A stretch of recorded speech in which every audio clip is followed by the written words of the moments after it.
Thank you, Minister. Okay,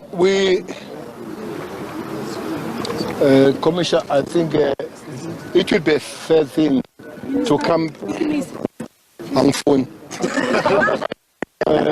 It would be a fair thing. Yeah.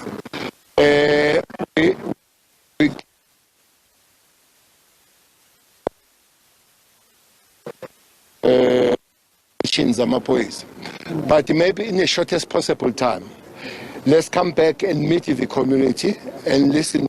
I'm sure now you did not prepare for this one because you heard yesterday or this morning that we are coming. So that we talk more about the issues you have raised, but ourselves as the police, we have issues to raise in the community. We should improve working together between the police and the community. I think 2 weeks won't be a very long time to come back and meet the community in full force as some form of Imbizo listening to you and making the preparations now, and we go and make the preparations, things that now we can work the answers by the time we come back, especially on the resources, both human resources, equipment and all that.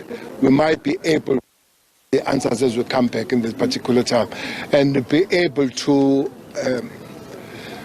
just move around the township and talk about the operations. Unfortunately, we can't talk about operations here and now. We will understand that better. But definitely, we'll have to work. We'll have to work together, building on the successes that we have had here. We have good successes. By the way, this is not the first success we are having here. We had the Orkney operation, which was big, where I think it's 87 people appearing in court today that were arrested, and a lot of guns.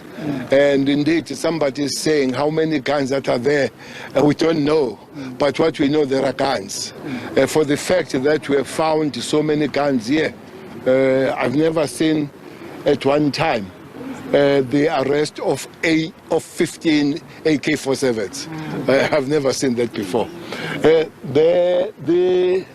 The working together will help us, but the national commissioners here, the acting or the station commander is here, the head of Hawks is here, will be here. So it's quite a formidable team that you will be working with you going forward. But thanks for your concern as a community. We are concerned ourselves, that's why we are here. And I was able to brief the president as I was here, and he insists that we'll have to make the community safety. So we are definitely going to be part of your safety and working together on these matters. Yeah. Minister, you are live on ENCA. Just for the benefit of our viewers, if you can just take us through the main purpose when you're here. And in terms of the profile of the people who've been arrested, are they South Africans? What do you know about them?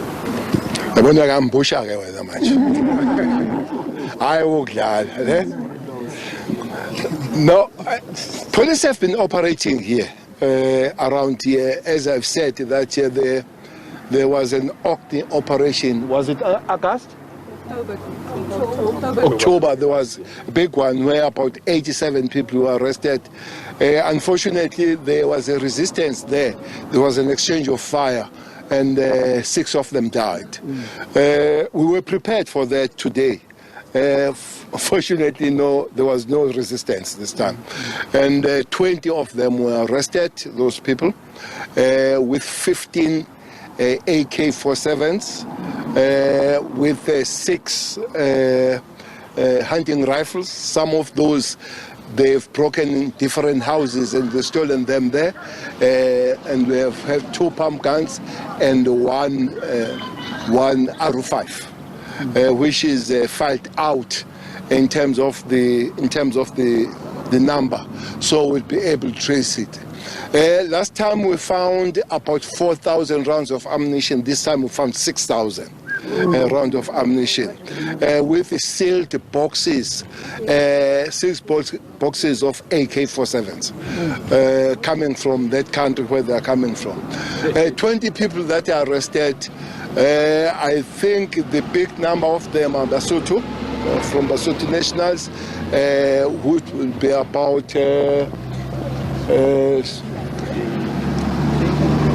how many? 13 Basotho, 5 South Africans, 1 Zim, 1 Eswatini. So he's a SADC kind of criminal activity. So they are here with us, and the investigations are continuing.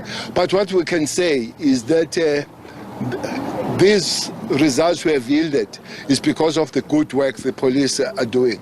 And I'm very glad that community is concerned, and we will be working together with community, and the results will be even better as we work with communities. They have made some invitation that it should not be only Zamazamas, but they also come out for stealing of cables here, which makes life difficult for them and all that. So the community is on board, will be on board, we'll work together, and surely results will be much better. Minister, it's Deborah from SABC News. This area is rife when it comes to illegal mining. Let us talk about the partnership between perhaps SABC and the Department of Mineral Resources, because you go to some of these mines and the issue is that they are unused shafts that are not rehabilitated, and other allegations of the existing shafts that are currently operational also being prone to illegal mining. Is there a relationship between perhaps you and Minister Gwede as far as this is concerned? Well, you had the leader of the CPF here. They put us together with the Home Affairs, that it will be good. We are working with the Department of the Mineral Department.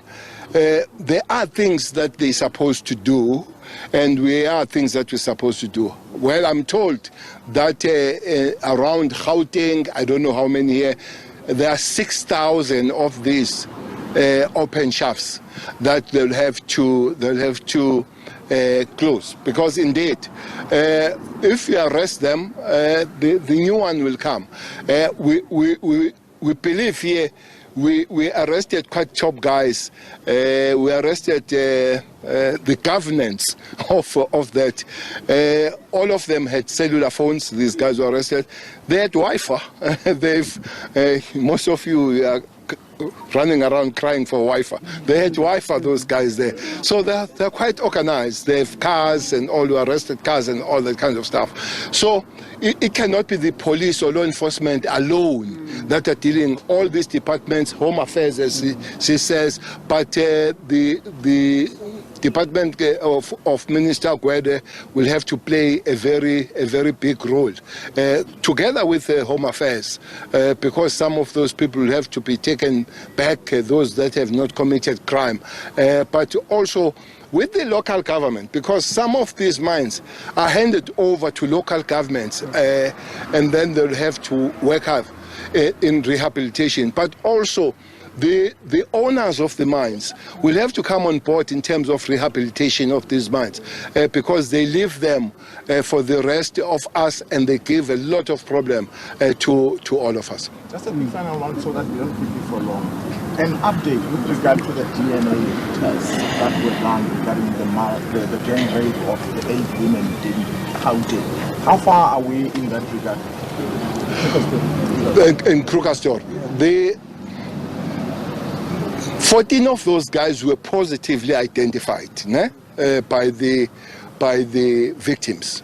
So we are sure of them. So now we are asking on the question of the DNA. Unfortunately, about 2 weeks ago, the laboratories requested the new samples from those guys. So that we have not reached the finality of that, but that one is progressing. We believe is progressing very well, because the new samples from those they requested 7 out of 14, which means maybe 7 of them are fine. So surely there will be announcement of the DNA, but that does not mean that those guys have not been positively identified as the perpetrators of that crime of Klerksdorp. njenga kukhulunywa ngecable etshontshayo abo babo basebula yini ebengayenza ukuthi iscrap yard zingaphinde sithengelene asibuye size kule mbizo sizwile esikhulume ngayo, and then we'll come with some answers, because we'll have to check them. Are they legal? Are they operating within the law? We'll be able to come with the answers as we come back. We promise to come back here within 2 weeks.